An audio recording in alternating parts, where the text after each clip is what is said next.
الحمد لله رب العالمين والصلاة والسلام على أشرف الأنبياء والمرسلين نبينا وسيدنا محمد مصطفى صلى الله عليه وآله وأصحابه أجمعين ومن والاه. الحمد لله أول والآخر والظاهر والباطن خلق فسوى وقدر فهدى بيده ملكوت كل شيء وهو يجير ولا يجار عليه. أحمده سبحانه وأشكره وأتوب إليه وأستغفره وأشهد أن لا إله إلا الله وأشهد أن محمدا عبده ورسوله بعث الله بين يدي عيسى بشيرا ونذيرا ودعا إلى الله بإذنه وسراجا منيرا وصلوات الله وسلامه عليه وعلى آل بيته الطيبين الطاهرين وعلى أزواجه الأمهات المؤمنين وعلى أصحابه والتابعين ومن تبعهم بإحسان إلى يوم الدين. Hörmətli mümin müsəlmanlar, aziz din qardaşlarımız, indi barçamızın da şu cümğa saatlərimizni Allah Rabbimiz mübarək etsin.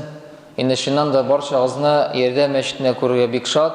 Rabbimiz Allah qılğan izi əməllərini, oxuğan namazlarımızı, tartqan tasbihlarımızı, şalğan qurbanlarımızı kin rəhməti bilən qəbul qılıb, xata kimçiliklərini ғafu eləb, tələklərə, maqsadlarga iya bularga Allah'tan nasib etsin. Barçağızını selamlayız. Esselamu aleykum ve rahmetullahi ve barakatuh.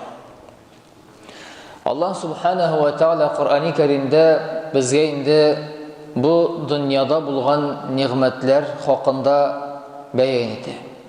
Ol bulsun kıyaş, ay kukler, hem indi başka nimetler.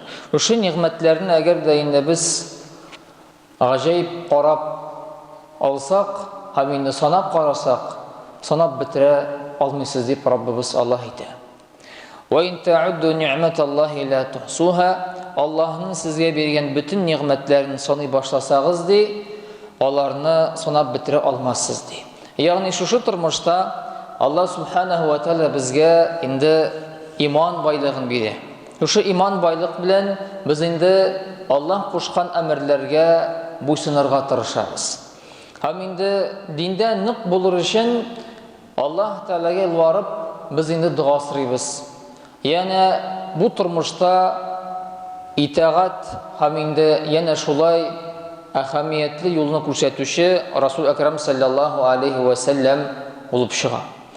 Hem yine şulay Rabiul Avval aylarımızda, Mavlid aylarımızda Peygamber Muhammed Mustafa sallallahu aleyhi ve sellem aytgan sözlerini, hadislerini, hem indi onun turmuşuna biz indi şulay bitinde kuzatib turabız, hem indi ilenib turabız. Allah Rabbimizin rahmeti bilen indi dinde nık bulur için en birinci indi Allah Teala'ga yakınayıp yalvarga kire ekenligin Allah Subhanahu ve Teala anlata. Hem indi etirge kerek bu dünyada bütün bulgan mahlukatlar Allah Teala'ga şükür, sene, dua, hem indi zikir, tasbih kılalar. Eğer de indi Kur'an-ı Kerim'ni biz indi aşıp qarasak, Rabbimiz Allah Kur'an-ı Kerim'de bulay deyip eyte, İnna Allah ve melaiketehu yusalluna alen nebi eyyühellezine amenu sallu aleyhi ve sellimu teslima. Allah'ın ferişteleri Resul-i Ekrem sallallahu aleyhi ve sellem'e salavat ettiler. Eyden bağları iman getirgen bendeler, siz de Resul-i Ekrem sallallahu aleyhi ve sellem'e salavat ettiniz diye. Hem indi eğer de indi ciddi hakuklerini biz qarasak, bütün mahlukatlarını qarasak, bütün bulgan dünya ol indi tasbih ve zikir Allah Teala'ya şükür kılıp yaşayken. Yani bu turmuşta Allah Subhanahu ve Teala adam balasına nindir nimet bile, şu nimet bilen adam balası yaşay. Şükür kılıp, namaz okup, ibadet kılıp, hem indi en birinci indi Kur'an-ı Kerim'ni okup şulayet Allah Teala yakınaya, hem Resul-i Ekrem sallallahu aleyhi ve sellem'in turmuşun yenip Allah Teala yakınaya, hem yine şulay zikir, tasbihlar, dualar kıla, hem indi Ramazan şerif aylarımızda urazalar tuta, kurban vakitlerimizde kurban inşallah. Yani bu bütün ameller Allah Teala'ya yakınaya degen söz. Hem Allah Subhanahu ve Teala'ya yakınayıp adam balası ol indi dinde nık özünü tuta degen söz. Yani ol neşitte gine tügül, hem indi turmuş var, şu turmuşta da adam balası anlay ol mümin Müslüman ikenligen. Yani la ilahe illallah Muhammedur Resulullah sözlerge turu kalıp ol indi turuşa. Turuşa özünçe динне аңлатып, һәм инде үзен карап, әдәби яктан, әхлакый яктан, шуннан да ул башкаларга мисал күрсәтә. Аллаһ субханаһу ва тааля Куръани Кәримдә әйтә: "Без Луқманга хикмәтне бирдек" ди. Һәм инде шушы хикмәт белән Аллаһ Таалагә шөкр ит дип әйттек. "Валакад әйтәнә Луқманул хикмә", ягъни шушы тормышта адәм баласының чыннан да фикере, гакылы бар. Фикере, гакылы белән адәм баласы аңлый, фикерле һәм инде шөкр, рәхмәт кылалар. Яна шулай Раббыбызның илчесе Мухаммад саллаллаху алейхи ва саллям безгә инде аңлата, ничек дөрес тормышны алып барырга. Һәм инде тормышны алып барган очракта төрле бәла-казалар, хәсрәтләр, шатлыклар, нигъмәтләр бар. Һәм ахыргы вакытта инде яна ул һәр вакыт булган, әгәр дә инде якын кешене Аллаһ Тааля бакылыкка күчерә икән, шулай бит кеше әйтә: "Карале, Аллаһ юк. Ник ул минем якын кешене алды?" Шушындый фикерләр бар адәм баласының башта. Ягъни Аллаһ субханаһу ва тааля әйтә: "Мин сезне сынармын" ди. Төрле сынаулар белән. Һәм иң мөһиме, якын яраткан кешеләрне алып ди. Шушы сынауларны адәм баласы ничек дөрес итеп алып бара, ул инде адәм баласы үзенә карар чыгара. Чөнки Аллаһ субханаһу ва тааля ниндидер авырлык җибәрә икән безгә, менә бу тормышта адәм баласы ачыклана дигән сүз. Яна шулай Раббыбыз Аллаһ Куръани Кәримдә әйтә: "Фазкуруни азкуркум вашкурули ва ла такфурун". Менә бөтен тормыш әйбәт булганда мине истә алыгыз ди, шөкр кылыгыз, рәхмәт әйтегез. Шул вакытта гына, әгәр дә инде кайгы хәсрәт килә икән, мин сезгә дә булышам ди. Ягъни менә бу тормышта Аллаһ субханаһу ва тааля әгәр дә безгә бирә икән дөньяны, бирә икән тормышны, яна шулай тормышта төрле мәсьәләләр булырга мөмкин. Шушы мәсьәләләрне без дөрес итеп кабул итәргә тиешле булабыз. Без үзгәртә алмыйбыз. Вафат булган кешене шулай бит инде терелтә алмыйбыз, тыргыза алмыйбыз. Нәфрәтне уятып, яки инде әйтергә: "Карале, бу дөрес түгел икән, бу кеше шулай әйтте, бу ни өчен миңа шундый бәла-каза", ул бик җиңел.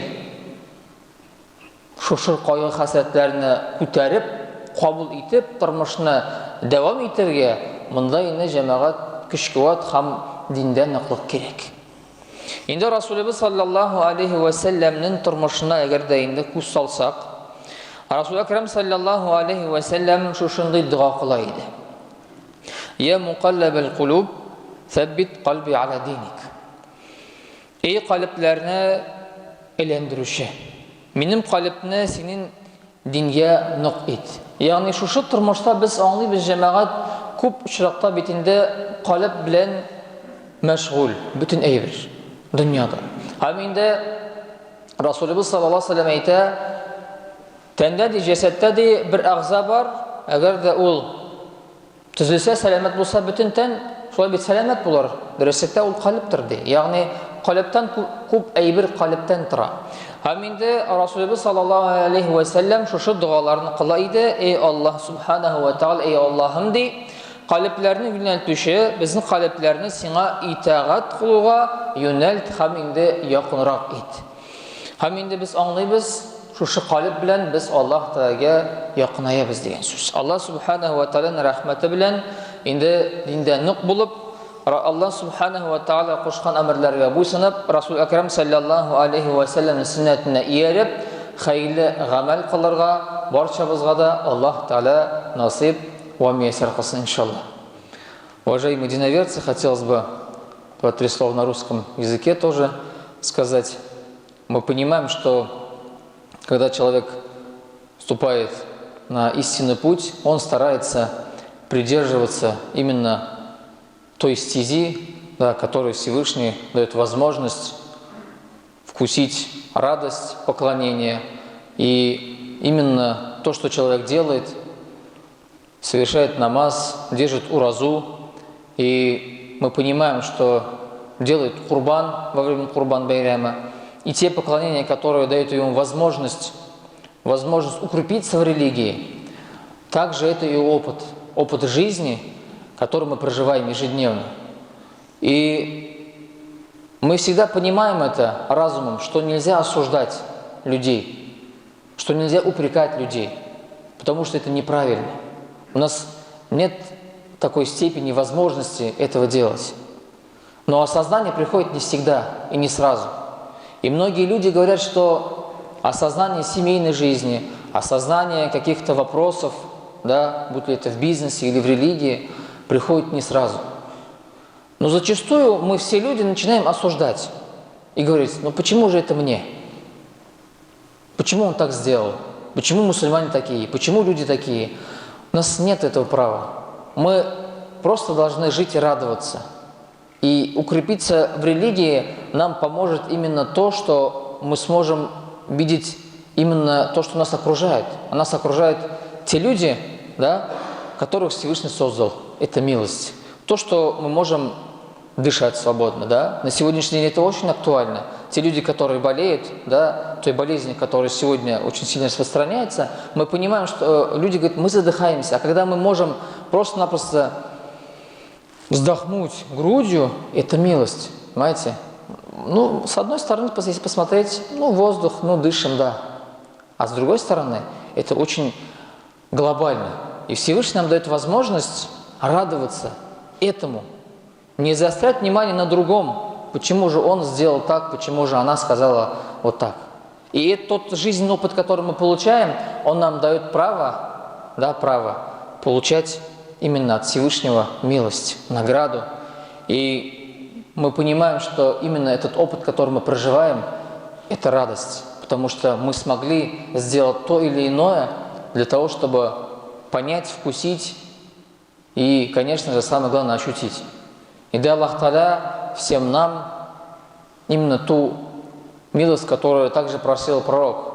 И просил Всевышнего, чтобы Всевышний направил сердце, да, сердце Господу, сердцу поклонению, сердцу айбадату. И также мы вот в этом мире можем просить, чтобы Всевышний дал нам стойкости в религии, стойкости не только находясь в мечети, да, не только когда мы читаем намаз, но также и в повседневной жизни. Пусть Всевышний даст нам возможность понимать, что у каждого есть свой путь. И Всевышний дал возможность понимать разумом, чувствовать сердцем, да, и практиковать то, что мы имеем. И дай Аллах Та'аля, чтобы мы смогли также помнить нашего пророка Мухаммада, мир ему, который, саллаллаху алейхи, который после себя оставил очень многое. И то, что говорит пророк Мухаммад, мир ему, саллаллаху алейхи, тоже является очень важным, потому что он является маяком для того, чтобы мы смогли не только поклоняться, но также и поступать правильно.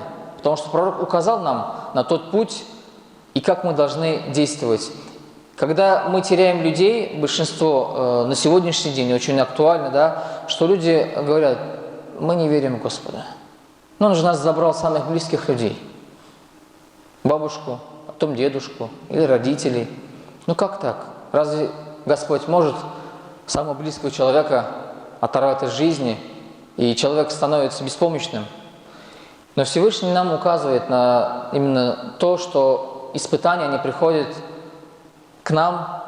И испытания, когда мы теряем самых близких людей, это самое сложное испытание. Привязанность, любовь к родителям, любовь к детям. И именно Всевышний испытывает нас, дает нам новый этап, новую ступень для того, чтобы мы осознали, прожили, приняли. Ну и самое главное, поблагодарили Господа за то, что Он нам дает. Ассаляму алейкум ва рахматуллахи ва баракату ва сами'ун дуа.